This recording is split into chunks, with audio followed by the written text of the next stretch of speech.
Rendición a Cristo, relación con Cristo y renovación en Cristo.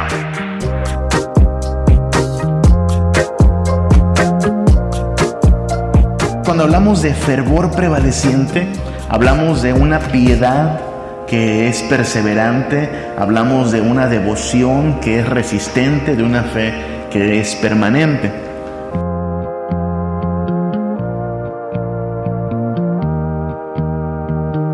¿Cuáles son las tres demandas de esta comunidad del pacto? ¿Qué demanda Dios de sus creyentes, de su pueblo? Rendición a Cristo, relación con Cristo y renovación en Cristo.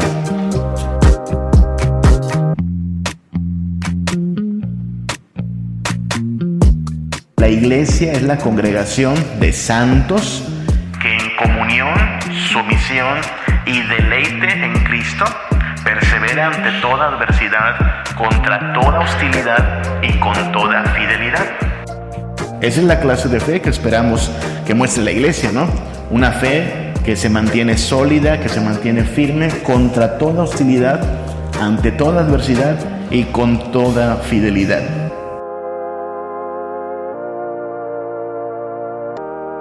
Rendición a Cristo, relación con Cristo y renovación en Cristo.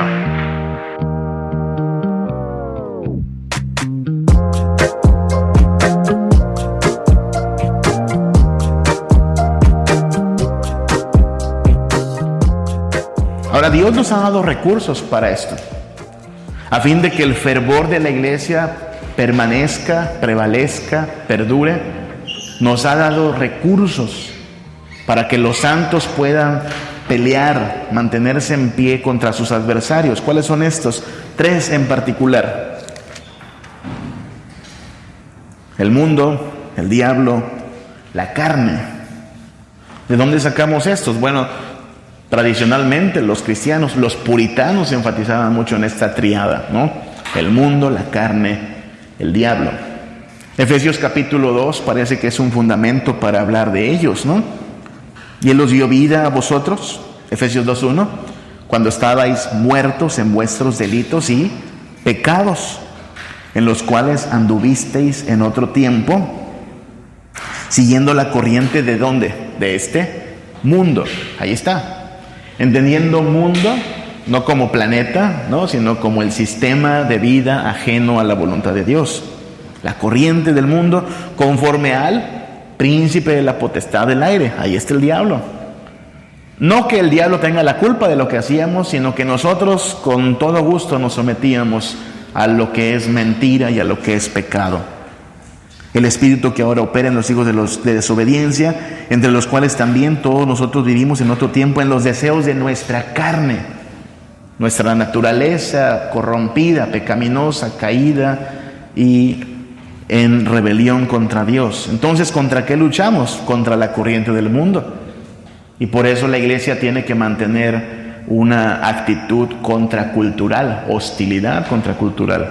Luchamos contra las mentiras del diablo. El diablo es el engañador. Por eso la iglesia debe afirmar su apego a las escrituras. Y luchamos contra la carne. Y por eso necesitamos que Dios nos ayude a tener fervor prevaleciente, para que la carne vaya siendo mortificada y solo permanezca una vida de sobriedad, justicia y piedad. ¿Qué nos ha provisto Dios para mantenernos firmes contra estos adversarios? Bueno, hablemos un poquito de los recursos que Dios nos ha dado. Nos ha dado la asamblea de creyentes, la iglesia. La iglesia no es un medio de gracia, ¿no? Ustedes saben, cuando se habla de los medios de gracia, la iglesia no es en sí un medio de gracia. La iglesia es la comunidad de creyentes por gracia. Pero es imposible crecer en la gracia, es imposible crecer en madurez separados de la iglesia. Afirmamos incluso el credo de los reformadores: Fuera de la iglesia no hay salvación. Creo que viene desde la época patrística.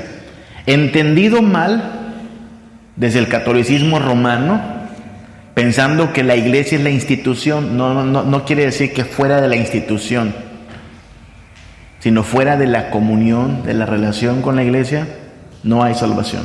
Esto puede ser un poco increíble para muchos, porque hay mucha gente que pretende ser cristiana a solas, que pretende ser santa o seguir el camino de santidad en lo individual. Hay mucho individualismo en esto. No, la iglesia es siempre un grupo, una comunidad, un pueblo, una familia, una asamblea.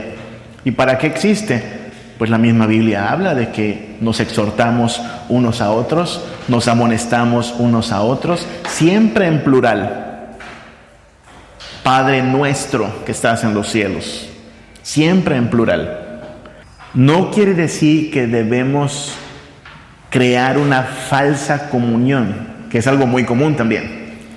Pensar que podemos crear una comunión artificial basada en otra cosa que no sea el Espíritu y la palabra. Eso no va a pasar, pero hay mucho de eso. La iglesia también ha errado en pensar que hay que generar comunión. Si no, fíjate cómo se justifican todas las actividades de la iglesia. ¿Para qué son las actividades?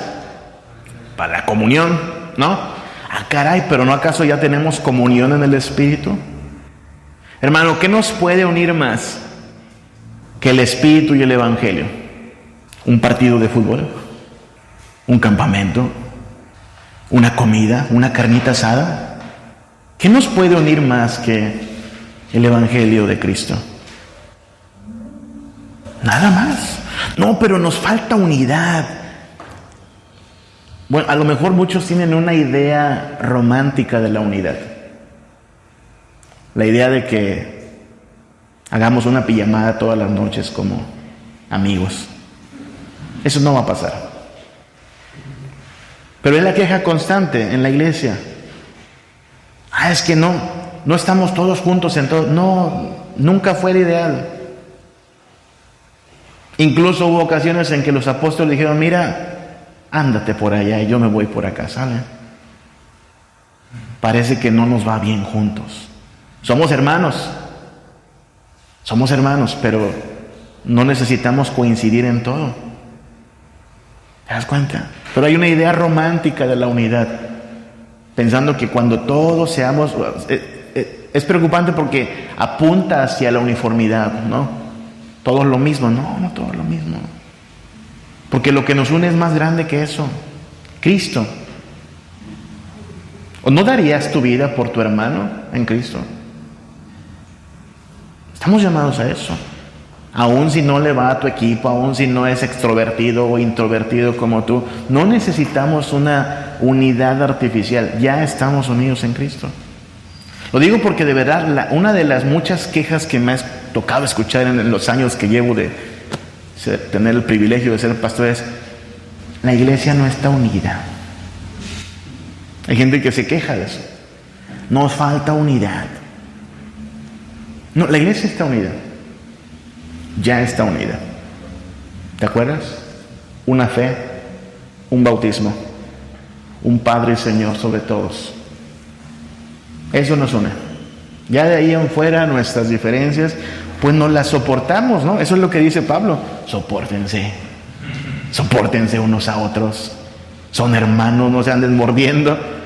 Pero lo que nos une ya está en Cristo. Por eso hay que tener cuidado en cómo apreciamos nuestra necesidad de unidad. Nos falta unidad, bueno, siempre y cuando todo apunte a una unidad en el Espíritu, va bien, pero esa ya nos ha sido dada. No controlamos esa unidad. No se crea ni se destruye, se guarda. La revelación, Dios nos ha dado su revelación confiable, autoritaria, suficiente, inerrante, inspirada, por supuesto. Y el rebaño debiera estar urgido de escuchar la voz de su pastor, Jesucristo, y nutrirse de esta revelación, no solo a nivel intelectual, sino haciendo la regla de fe y conducta. Este sí es un medio de gracia. ¿Qué más nos ha dado el Señor? Su mesa conmemorativa, medios de gracia, sacramento. En esta mesa se nos recuerda una cosa: eres un pecador que necesita gracia. Nunca habrá un día en que seas lo suficientemente bueno como para no necesitar su gracia. Y gracias a Dios nunca habrá un pecado lo suficientemente horrendo como para que el lugar te sea privado en su mesa. Si hay arrepentimiento, si hay contrición de espíritu, alégrate, Dios es quien está produciendo ese deseo de santidad. Su mesa es importante, nos recuerda nuestra identidad como pueblo. Claro, la amonestación también es importante, la disciplina, ¿no? La predicación debe tener casi siempre por eso un enfoque de amonestación, un tono de exhortación, puesto que estamos llamados a ser santos. Nuestros pastores deben exhortarnos. ¿Qué es lo que hace un entrenador con el atleta, no? Le demanda más, le anima a perseverar. No conozco entrenadores que apapachen a sus entrenados. No, los animan, les demandan más. No lo estás haciendo bien aquí y allá, esfuérzate. No porque el interés sea hacerle la vida imposible, sino precisamente para que mejore. Es una amonestación. Recuerden que amonestación, la palabra amonestación tiene que ver con recordar, ¿ok? Se parece a su opuesto en griego, que es olvidar. De ahí viene amnesia, ¿sí? Amnesia, olvidar, amonestar, recordar, exhortar. Se parecen, ¿no? Amnesia, amonestar. Si amnesia es olvidar, amonestación es acuérdate, acuérdate, acuérdate, acuérdate, acuérdate. Es lo que le dice Dios a su pueblo, ¿no? Te acordarás, te acordarás, te acordarás del pacto. Y cuando no estamos de acuerdo al pacto, viviendo en conformidad con el pacto, necesitamos ser amonestados. ¿Qué más nos ha dado el Señor? Su sello de propiedad. Nuestro bautismo es importante por eso. No solo fue un protocolo, no solo fue un ritual, fue nuestro reconocimiento como parte de este pueblo llamado a ser santo. Es la promesa de que aquel que comenzó la buena obra la perfeccionará hasta el final. Es la esperanza de que todos aquellos a quienes Dios les ha extendido su pacto van a perseverar. Busquen en el Catecismo Mayor de Westminster una pregunta bien interesante.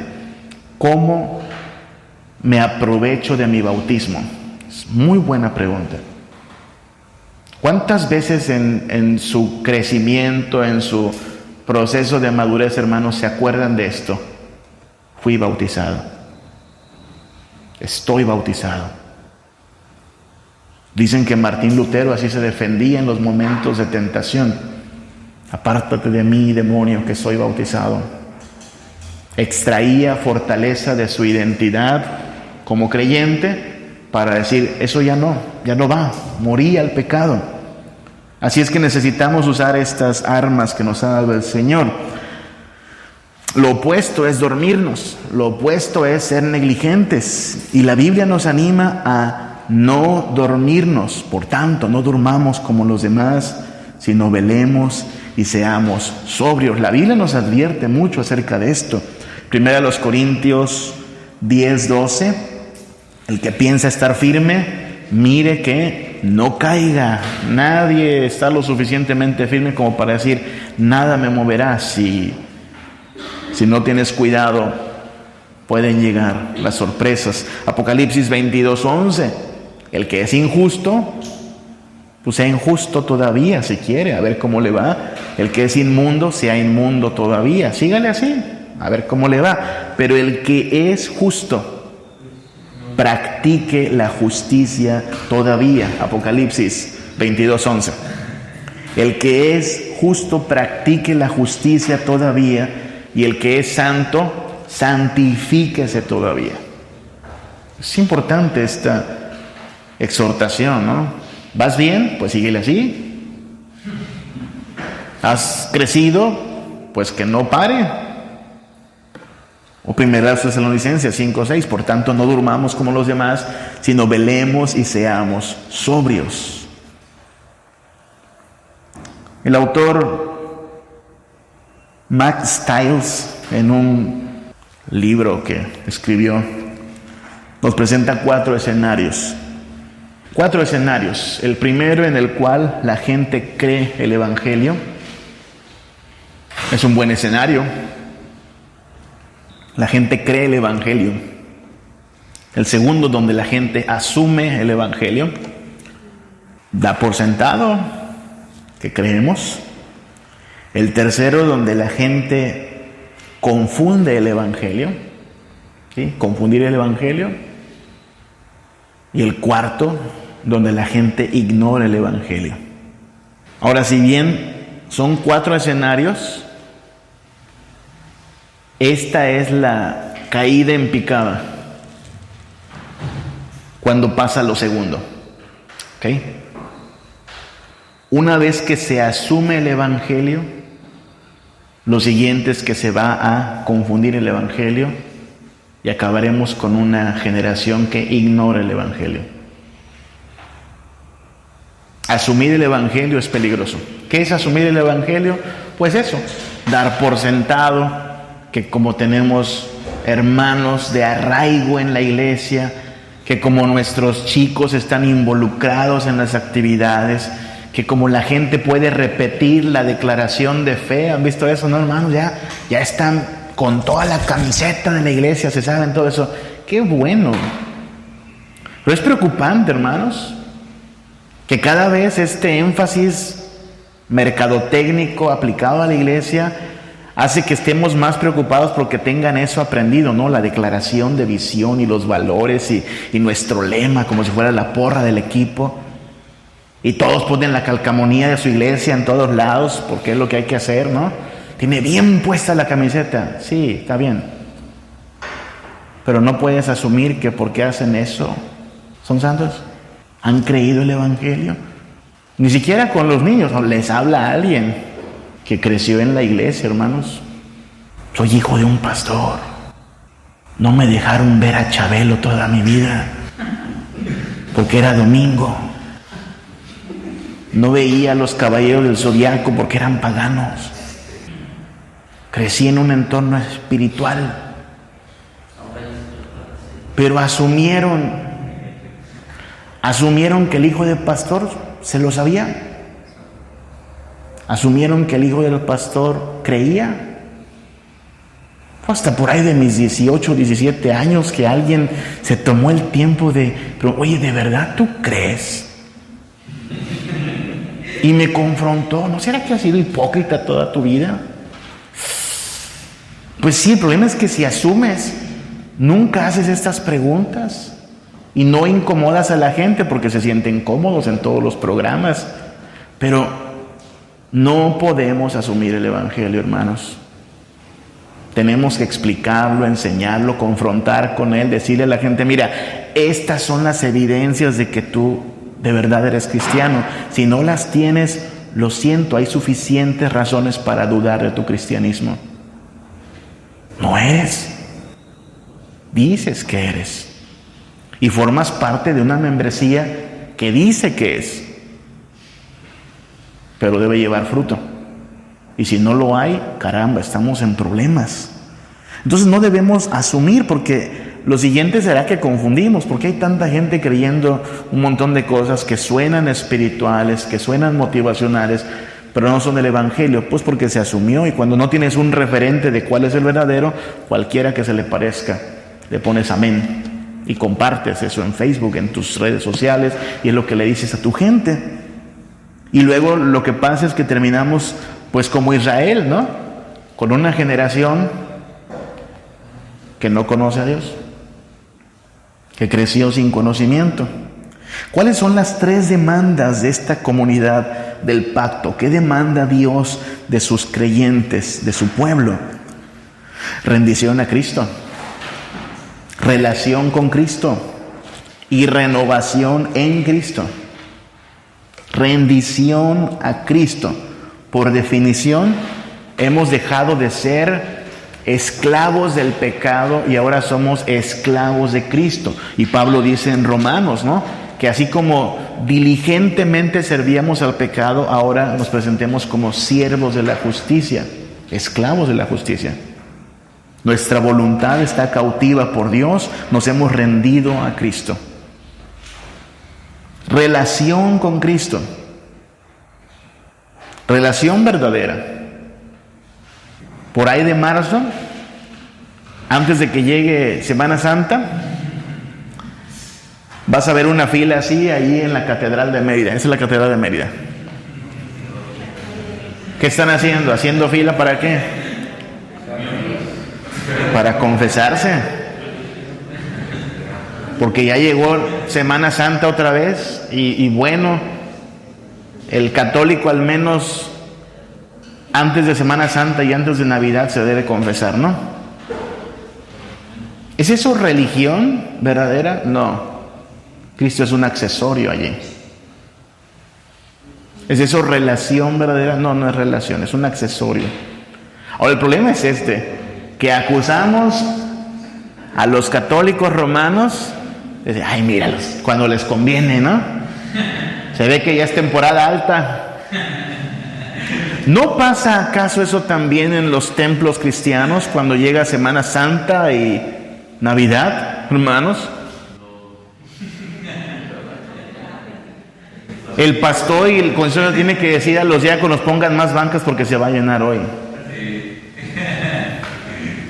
¿Por qué? Pues claro, porque hay gente que recuerda que Cristo es su accesorio. Ay, sí, ya llegó otra vez Navidad. Hay que cumplir con Diosito. Eso es todo lo que da su cristianismo. No es una relación. No es una relación, es un accesorio, un aditamento, un complemento. No, en la vida cristiana, para el pueblo de Dios, Cristo es necesario. No útil de vez en cuando, necesario.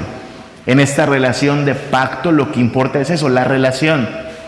Crecer en la gracia y el conocimiento de nuestro Dios. Y renovación.